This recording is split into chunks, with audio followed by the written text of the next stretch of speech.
అది ఎంతైనా అభినందనీయం. అదిగో ఒక్కసారి అటు చూడండి. వరుడు చక్కటి గుణశీలుడు కలవాడు,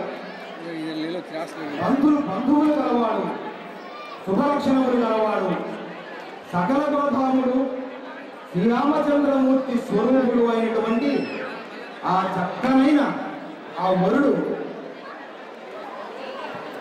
చక్కని గుణశీల కలగ వధువుతోటి బంధువులు అందరి సమక్షంలో గుణవంతురాలు శుభలక్షణములు కలిగి అయినటువంటి ఆ కన్యను ఈరోజు వివాహం చేసుకొని మన అందరి శుభ ఆశీస్సుల కొరకు వేచి చూస్తున్నారు.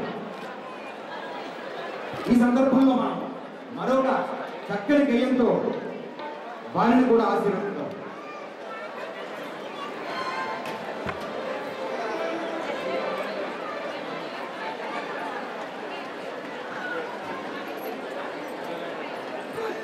ఈడకు పెళ్లి ఇద్దరి చేసిన అనే కారణంతో మనం ఆలోచించడానికి గాయకులు సిద్ధంగా ఉన్నారు.